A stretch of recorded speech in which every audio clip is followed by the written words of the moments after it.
We're here today with Tick Man Dan Wolff, one of the really high visibility experts on the tick.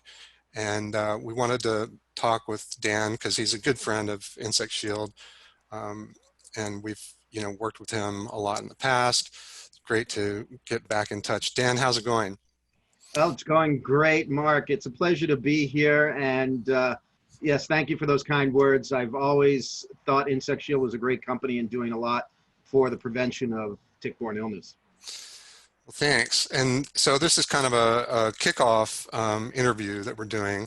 Um, Pretty informal, as our viewers may guess, but we're just kind of interested in you know picking your brain a little bit, finding out what's going on in the world of ticks, and there's actually a lot of interesting stuff happening with ticks and insect-borne disease.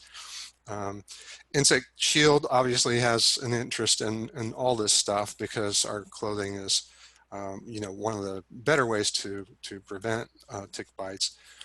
So, and then you've got a product that you sell that you created. So maybe we can talk about that a little bit toward the end of our Absolutely. discussion. Um, I just read, so I don't know if you want to just tell us a little bit about how you got involved with the tick and why did you choose the tick? I mean, what was it so interesting about the tick? Well, sometimes in life, you don't choose things choose you. And I seem to be chosen quite a bit by ticks. As a matter of fact, first of all, I'm an avid outdoorsman. And so I've been tromping around out in the suburbs of Boston in Massachusetts for, probably about 25 years now. And in that span of time, I've been bitten by more than 200 deer ticks. And so that's really why I got involved with sort of educating myself a little bit more and getting more deeply entrenched and aligned with not only the Lyme community itself, but my favorite area of focus would be prevention. Mm, And that's why I think Insect Shield and my company TickEase work well together, mm, although one is to keep them off you and one is to pull them off once they're attached. right. So we all know that even the best preventative measures often still could result in having a tick get through because they're very persistent Mm, and they're very opportunistic. So they right. really find their way through a lot of our barriers. Yeah. Yeah, that's as I understand it too. And I mean, your website's got a lot of good tips and stuff around that. And I'm relatively new to Insect Shield and what we do here, but there's a lot to learn, and it's really great. I like a lot of the personalities, that are in the industry, and like you said, I mean, there's a lot of good stuff going on with the Lyme prevention and awareness and treatment and so forth. So, Yeah, well, it's inevitable that that's going to go on because more and more people on an annual basis are suffering terribly from mm, tick-borne illnesses. And I don't just single out Lyme disease because now we're worried about multiple different types of infections that you can get from these ticks. mm, And as I mentioned before, uh, I didn't choose ticks; they chose me. These are ticks right. that I've just pulled off of my clothing. uh, I mean, I didn't go out and sweep for these or flag for these. These, I walked around with this vial in my pocket for a period of maybe about 4 or 5 days. This was a couple years ago. But these are all deer ticks, and they're mm, all in the adult stage. mm, And the adult stage deer ticks are much more likely to carry the pathogens that can cause infection simply because they're older and they've had a chance to take more blood meals. right. So it's pretty widespread in my area, and it is the prevalence of ticks and illness are increasing Mm, in the U.S. and globally, actually. right. Yeah, and there's a lot of factors to do with that, right, that are driving that. I mean, you've talked about before. So, what are some of the things that are contributing now to the spread Okay. of Well, ticks? I'll always come back to kind of the Northeast as my focal point here, but certainly the ideas that I talk about are applicable nationwide and again in other countries. But there has been over the past few years kind of a perfect storm. Dr. Mather at University of Rhode Island Mm-hmm. refers to it as ticknado, like Sharknado. I mean, they're Right, right. flying through the sky. Actually, ticks don't fall from the sky No, that's lucky. for fly or anything Yeah. like that.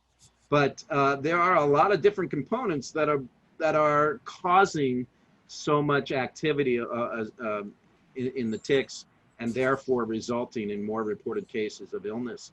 And Mm-hmm. some of those factors are, first of all, we all know that climates are warming, Yeah. and warm, moist climates are perfect for the life cycle of the tick. And the deer tick in Massachusetts and in other parts, there's a western black-legged tick, and the deer tick, which is actually the black-legged tick, or Zodius scapularis, lives about 2 years. So Wow. they have no problem in colder climates. You know, it's not like a mosquito where the first frost really kills them off until the next season. Mm-hmm. These ticks survive just fine through the winter, and even in some significantly cold areas like the north central part of the U.S., Montana, Wisconsin, Minnesota, where they have prolonged periods of time well below freezing or even below zero. Ticks actually produce a substance called glycerol, which is like an antifreeze for their cells. Oh, wow. So they can kind of go into this state called diapause, which is kind of suspended animation. Okay. And then they revive very quickly within a day or two of warming temperatures, even in the middle of a harsh winter. Hmm. They kind of emerge, and they just, you know, they're hungry and they want to go find something something to eat. I was actually picking them up at a rate of about 40 to 50 per hour in the middle of February up here in Boston 2 years ago, Wow. because they were just so kind of released into the scene as a result of some really bizarre, unseasonably warm spikes in temperatures. I remember that. Yeah. Yeah, we had, you know, it was cold for January and the first part of February, and then the temperatures went into like near 70 for Mm-hmm. about 2 to Mm-hmm. 3 days. And by that third day, they were all over the place. But back to the components. All right, we have things like warming temperatures. We have other factors.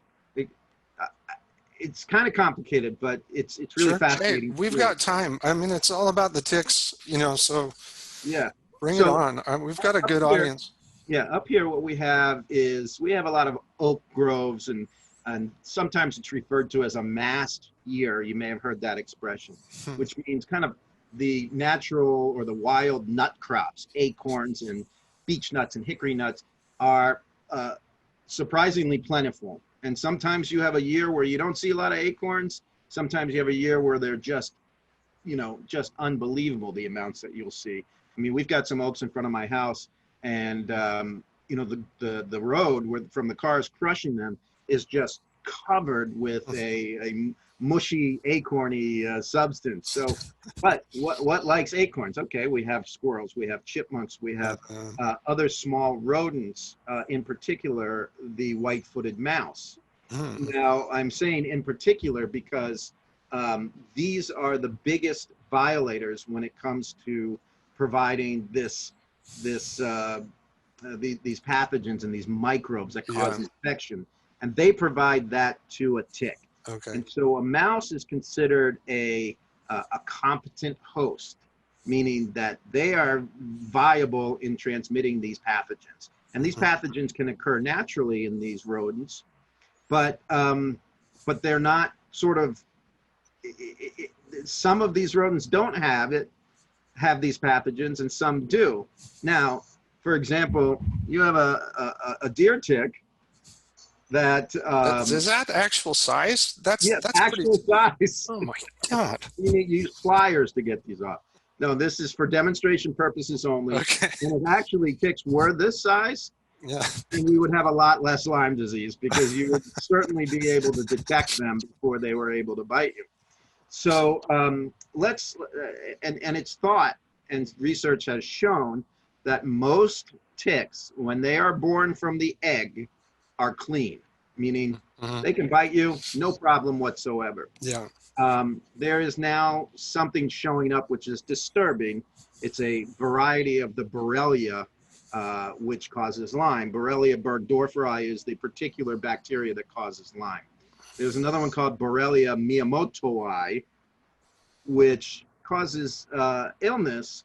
I don't know about the long-term effects, but it's not a pleasant illness to get at Yeah. all. Yeah. And what happens is this is the only pathogen or the only infectious agent that has been detected in larval ticks, larval deer ticks, Yeah. coming from the mother. Yeah. So that's very disturbing because larval Yeah. ticks are extremely small.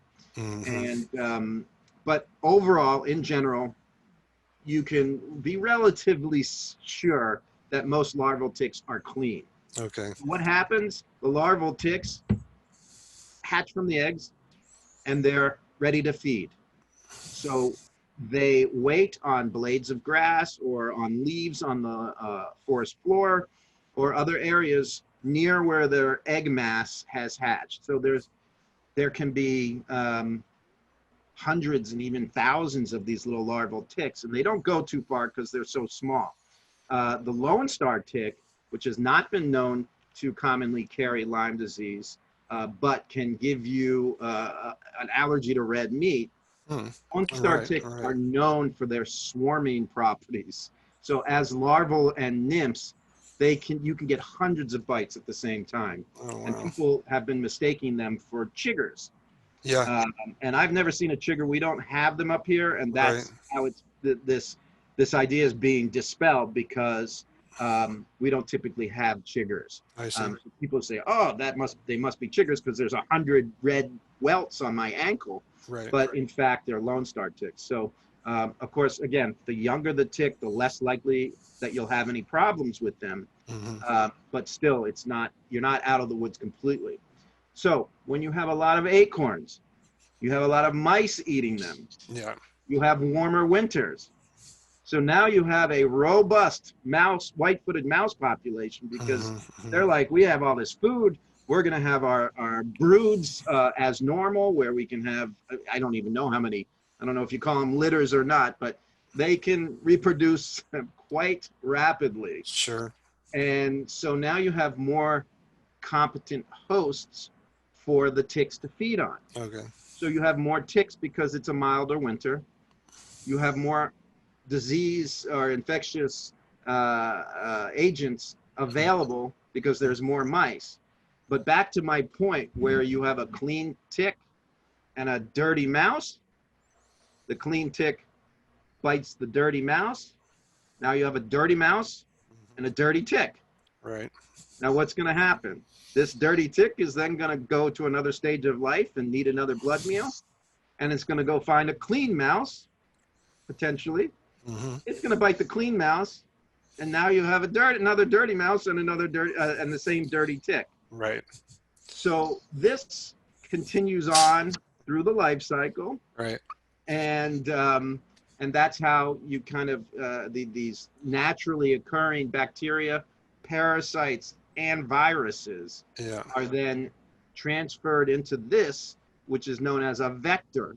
And a Right. vector is a delivery system for these microbes. Hmm. And it brings it out of their own little ecosystem into other mammals like people and pets and other Yeah. larger animals. Yeah.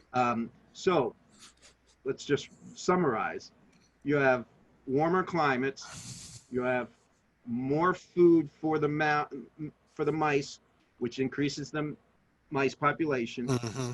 You have more ticks surviving, feeding on the more mice with the more germs, and then bringing them to people and other animals. Yeah. So that's kind of what's been going on. And the other thing is that in addition to these ingredients for this perfect storm, you now have suburban areas or suburban sprawl increasing throughout the United States pretty rapidly.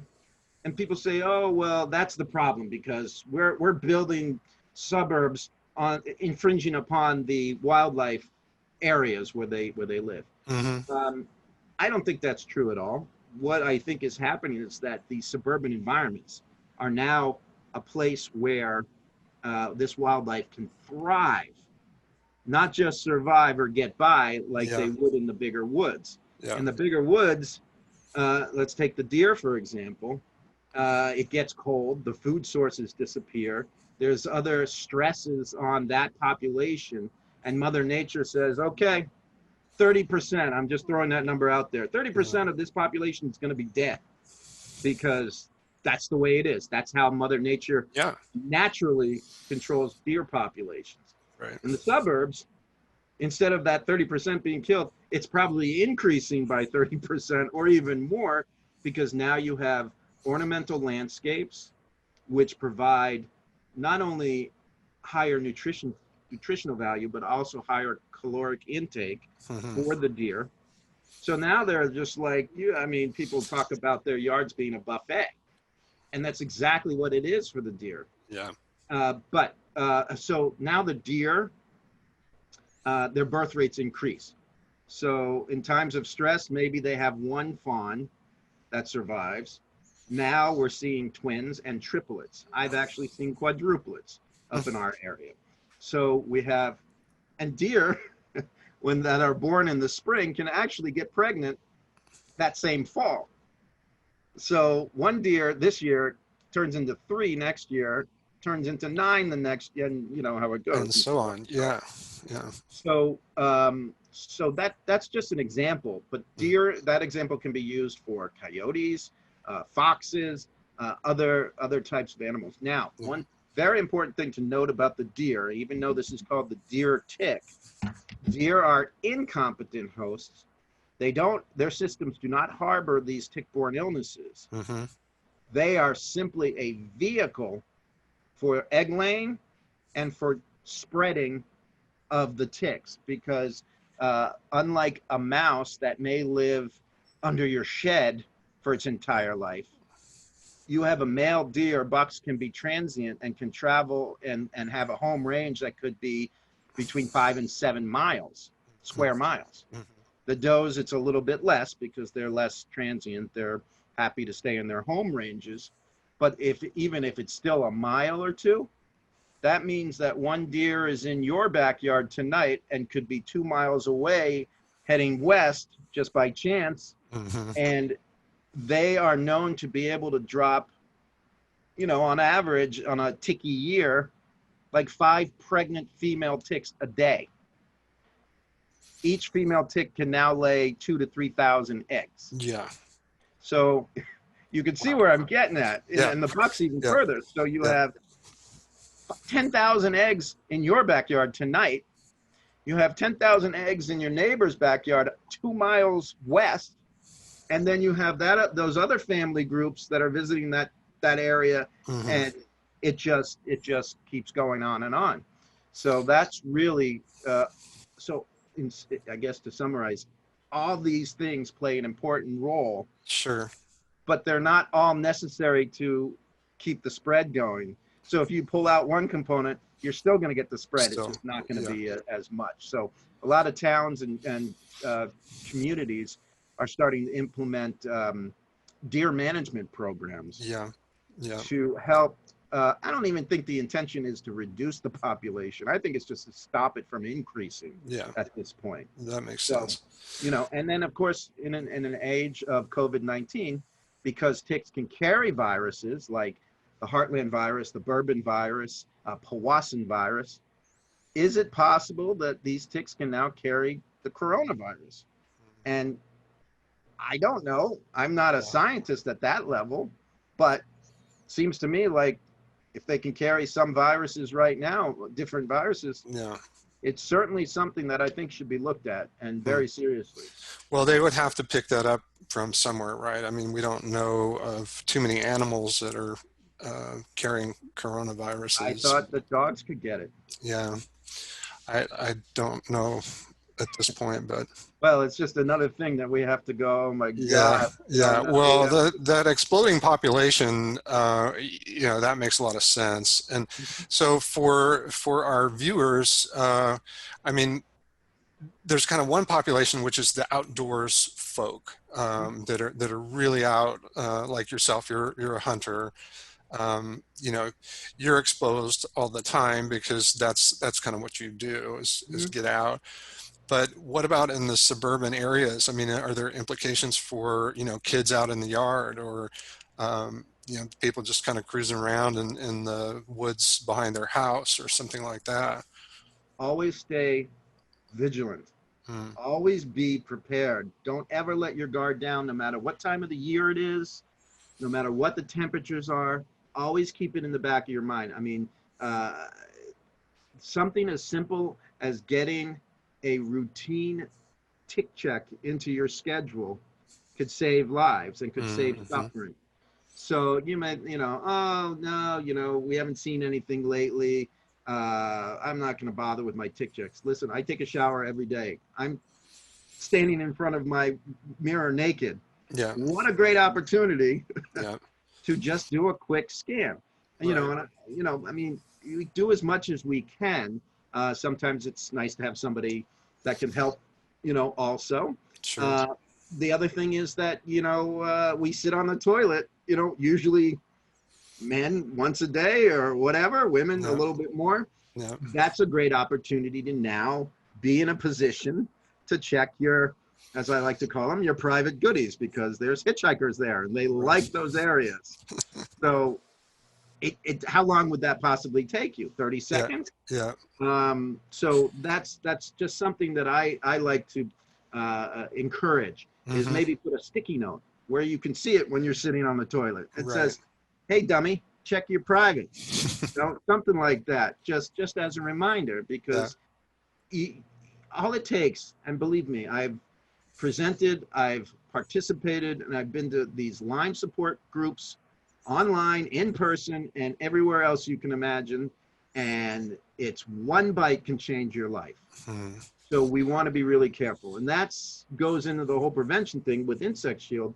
And by far, your apparel and the process that you guys use, and I always say this in my presentation, hands down, the best prevention that you can use would be permethrin treated apparel.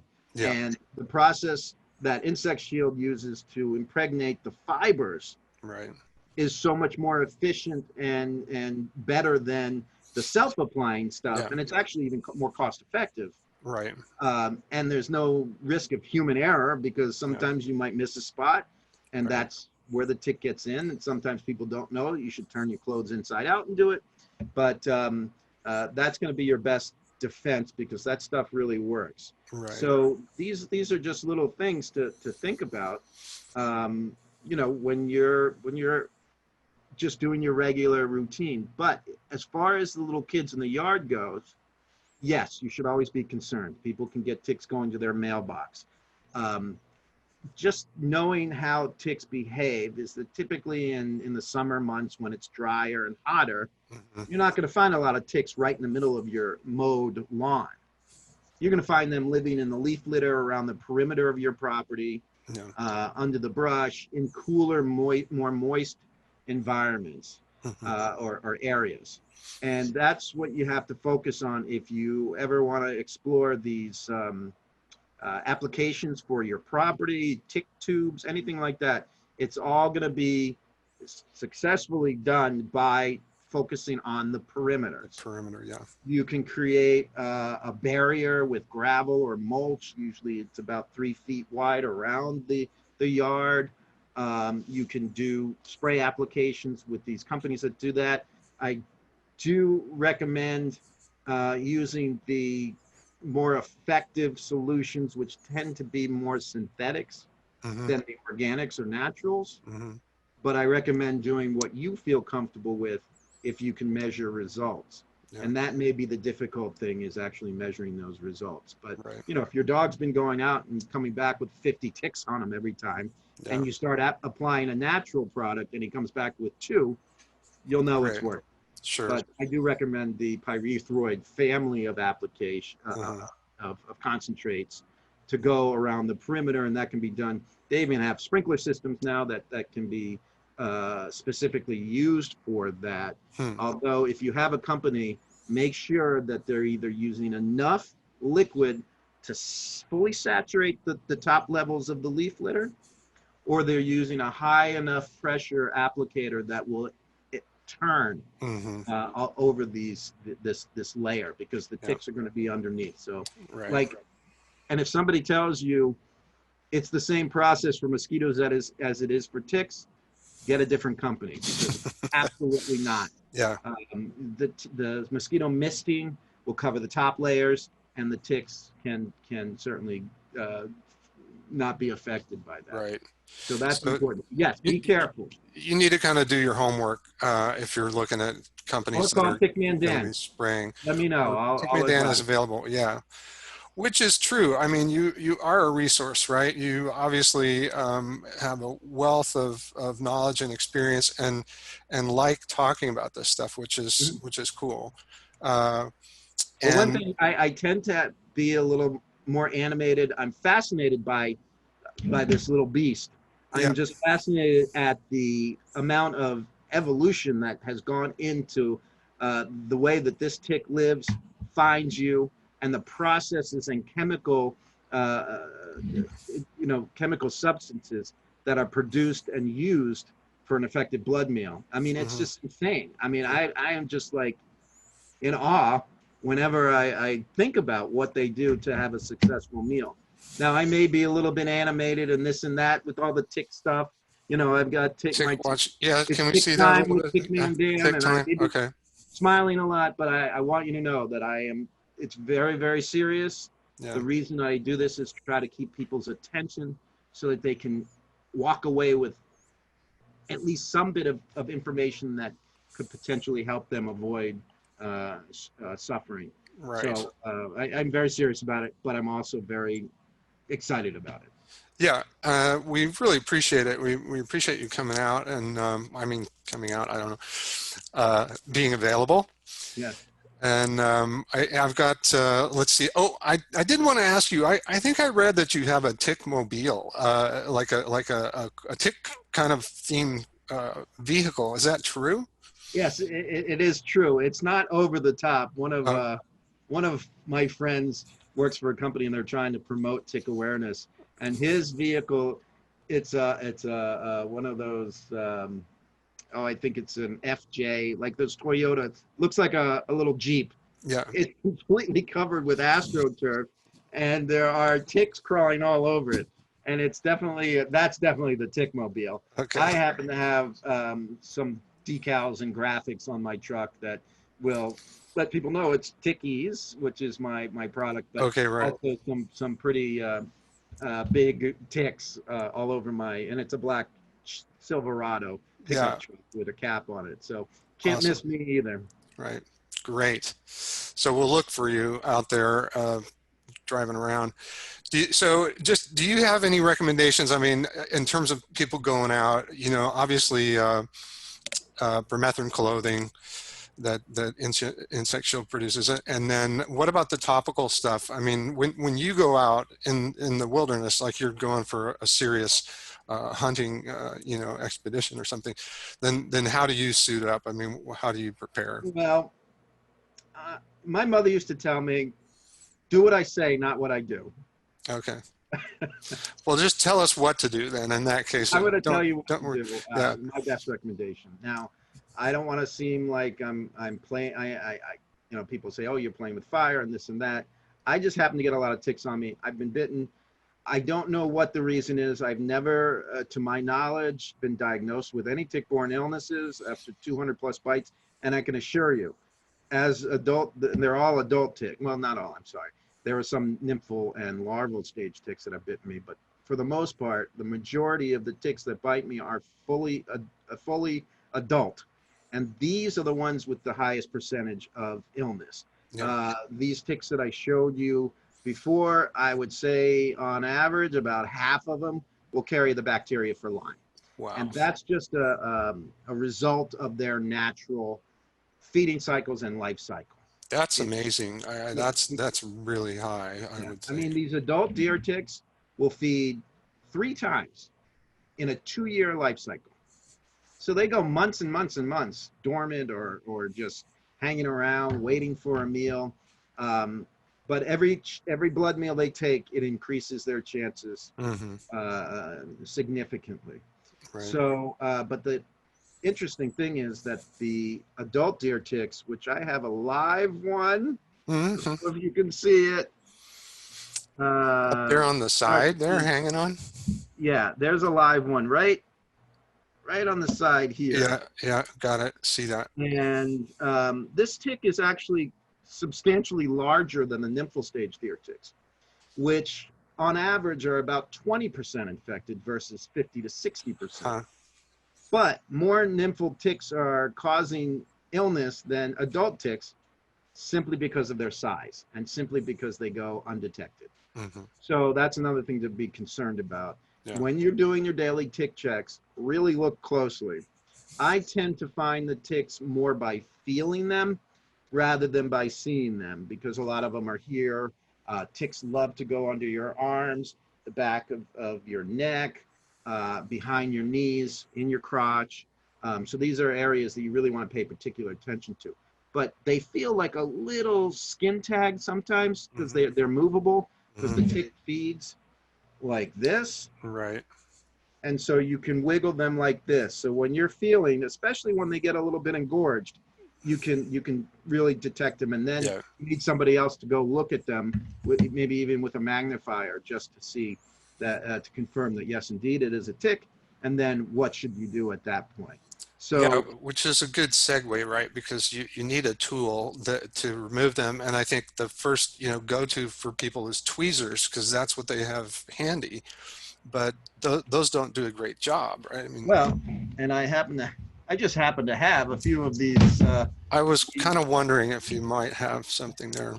I happen to have a few of these over here. I'm sorry for the audio here, but first of all, I just want to say that every single reputable expert organization that I have done research on has concluded that fine tipped or sharp pointy tweezers are your best bet when it comes to removing ticks. No reason to complicate the removal process. It is a simple idea, but you have to do it correctly.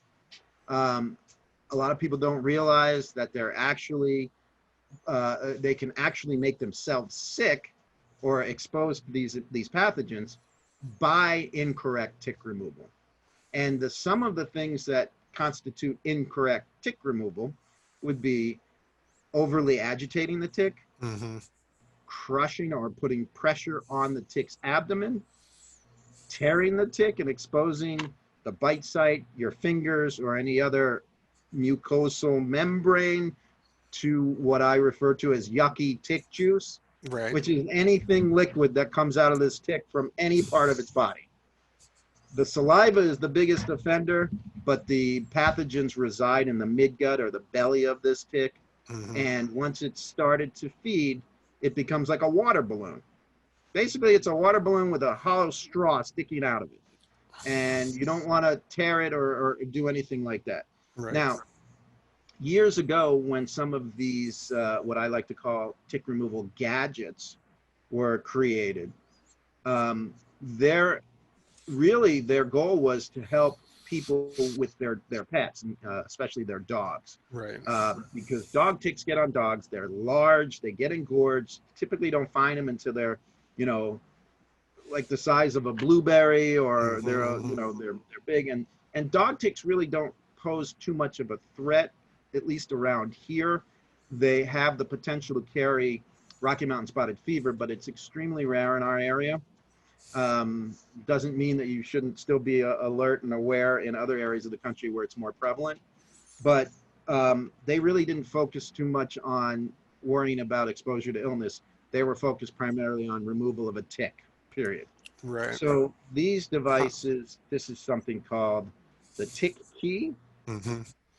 And the tick key shows that you put this over the tick and pull it, which then would essentially come over the tick, and you're pulling it sideways Yeah. out of the skin, That which sounds tends to terrible. want to break off this Right. mouth part, which is the middle piece here. That's the Yeah. hypocome, which is like that hollow straw. Yeah. So you want to avoid that. Also, I wanted to show you some nymphal ticks, but I don't think we can effectively do that here with our setup here today. But I will attempt to show you those nymphal stage deer ticks. Can you see them okay? On the right side, yes, the little Yeah, dots. those little dots there. And this is a push pen. Yeah. So you can see the difference. Right. Now, I've had these ticks feed in my belly button. Okay. And I would challenge anybody, anywhere, to use this device Oh yeah. to get into your belly button. It's like a backhoe trying to get on that. Yeah, You gotta and take out a weed with a backhoe. yeah, you can't effectively get it into the slot. So Yeah. you're putting it over the top, and now you're crushing that tick, Right. Right. which could cause that midgut to rupture or tear it. So you don't want to do that. And Right. likewise with this device, this has been around forever. I mean, the packaging looks like it's from the 1950s, but it Maybe is the a 60s. Yeah. it is a scoop device, Uh-huh. which Right. basically is the same type of method. Yeah. Now, there's nothing wrong with this method if you have under the right circumstances, Right. but under the wrong circumstances, you're asking for trouble. Mm-hmm. Again, by agitating or tearing that tick. So, and one other observation is, this is not a tweezer, which everybody's recommending. Yeah. So, and there's another one, I don't have one with me, but it's a tick twister, which is another scoop device that you use and you twist. But, you know, these mouth parts here, they're barbed. Mm-hmm. They're not threaded. So in my opinion, as well as the opinion of Dr. Tom Mather at University of Rhode Island, it's never necessary to twist a tick. Right. Why not just slide it under and scoop it and lift it? Right. Now that's fine if you're, like I said, under the right circumstances. Right.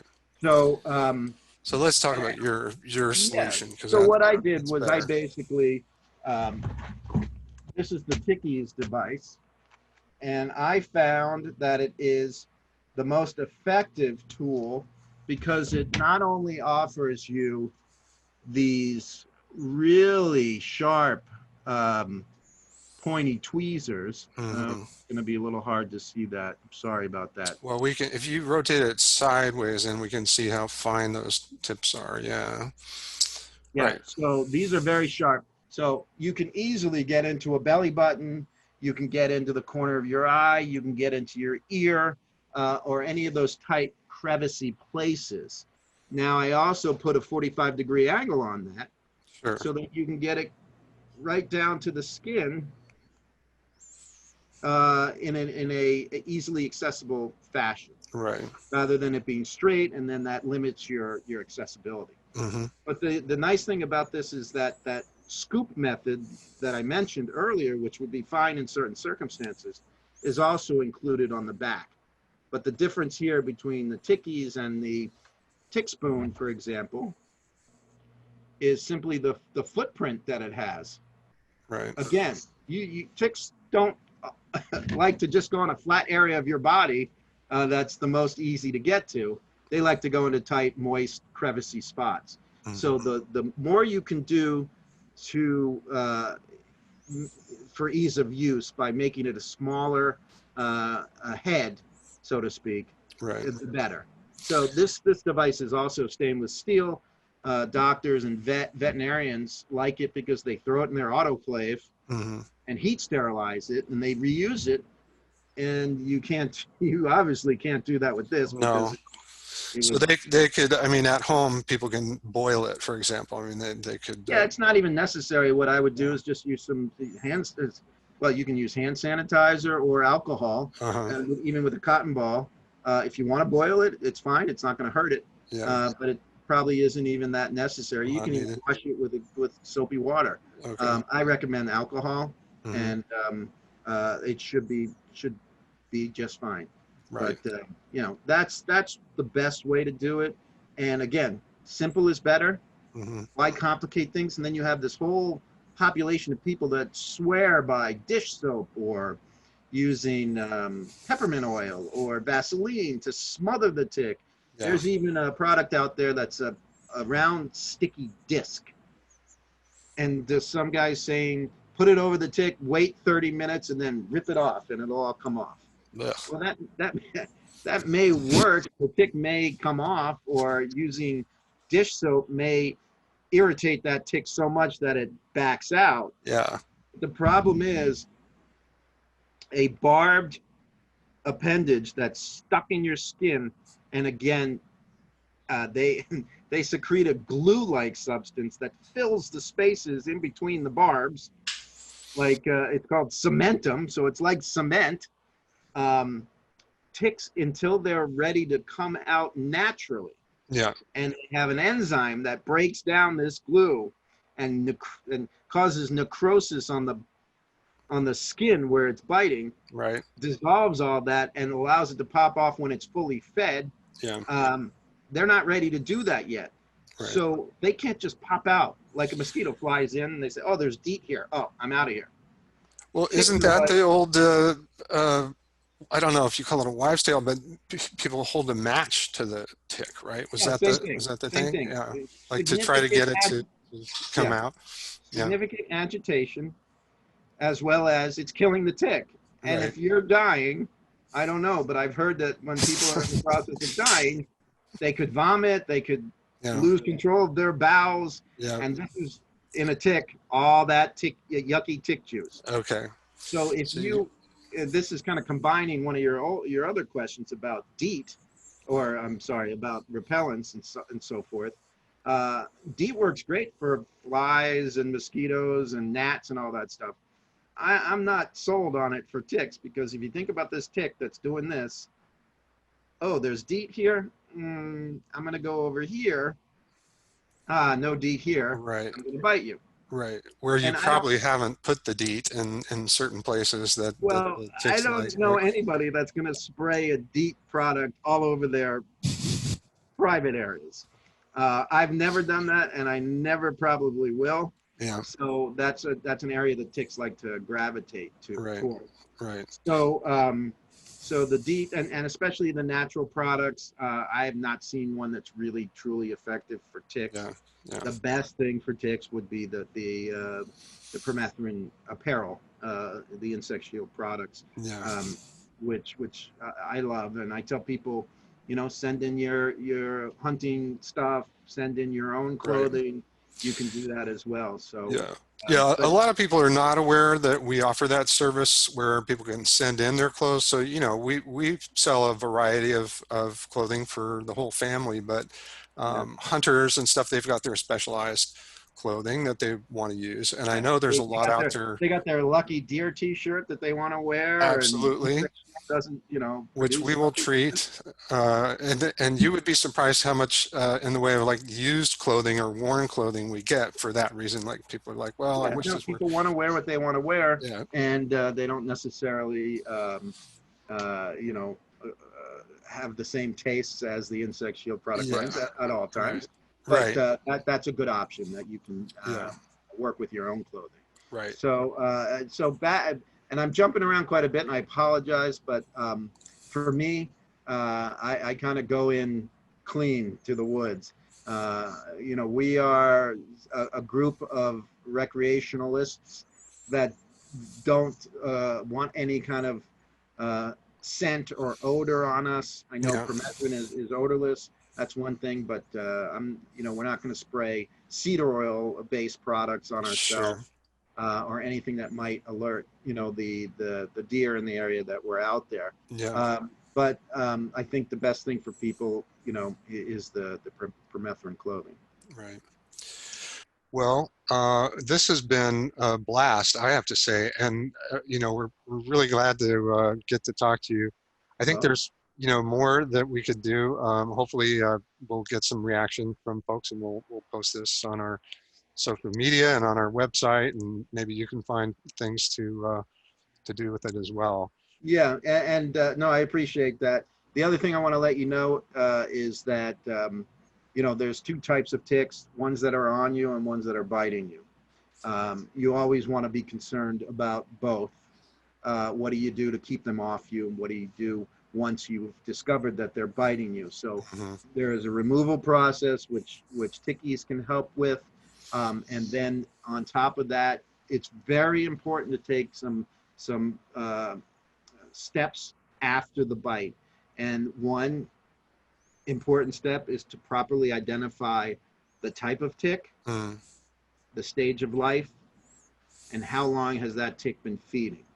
And with that information, you can then determine a risk level. You also want to know, it's helpful to know where that tick was from, Yeah. to your best knowledge, best of your knowledge. So Geographically, you mean like geographically, where? because, for example, maybe in the Boston area, their Lyme disease isn't necessarily trending, but another disease called babesiosis, or babesia is been prevalent that year or Hmm. that period of time. That's important information for the doctor to know, because not all tick-borne illnesses are treated with the same medications or with the same therapies. Right. So you want to know what to look for, because if you're treating babesia with an antibiotic, it's going to be ineffective. You need to Hmm. treat that with an anti-malarial medication, because one's a parasite and one's a bacteria. Right. Right. So risk assessment, and if you want to visit tickencounter.org at University of Rhode Island, Yeah. they've got a great product program that will do that for free. Yeah. You can get a low, moderate, or high risk factor, and then there's options after that. Yeah. Moderate or high, You actually send the tick you to send them, just a right? good, clear image Oh, an image. Okay. through they have a mobile portal, and they also have a landing page on their Oh, website. okay. Yeah. It's tickencounter.org. Hmm. I recommend it highly. I use it all the time. Yeah. And they also use public data from tick testing Hmm. to determine risk levels as part of that function. Because again, you can know what areas of the country or your state or even your neighborhood, based on samples received and tests done, as to where certain types of diseases are most active at that point. So Yeah. that helps the physician and yourself to make a plan. Right. Right. Um, the next thing is moderate or high risk. You may want to consider sending that tick in for testing. And I happen to work with the University of Massachusetts for those tick tests. And if you're a Mass resident, you'll occasionally find subsidized programs where it may be free or for just a few bucks to get a basic panel done. And that's very important information as well for the public use, as well as for individual and physician use, to determine, again, what your options are for treatments. And And in that, that case, you're actually sending in the tick itself? right, Uh-huh. right, there's step-by-step instructions. I have a promo code in TickEase where you can get $5 off if you use the code Hmm. TickEase. Hmm. But if you go to a website called tickreport.com, that's the UMass site, and they Hmm. walk you through every step of the way. I just had my tick, the last larval tick I had on me, tested. Thankfully, it was all negative, and that gives me a little more peace of mind. I know a lot of people use that site. It's been they've done tons and tons. I would say that's one of the best labs available for the type of testing that they do, and it's virtually foolproof with the they call it PCR testing. Yeah. So it's like 99.9% What's accurate. that URL again, did you say? It's tickreport.com. Okay, good. Well, we'll include these links along with the video where we post it. Okay. Hopefully, we'll get you to come back and do some more of this because I'm like a tick. I it's a keep lot coming of back. fun. I Yeah, will always yeah. find you. And okay, that sounds good. Sounds good, Dan. It's been a blast. We really like hearing about what you're up to, keeping tabs, and availing ourselves of your vast knowledge around the It's been a tick. pleasure to talk with you. Yeah, As you can tell, I don't mind talking about ticks at all. right, right. And I want to thank you Good. guys again, Okay. and let me know how I can help in the future. Yeah.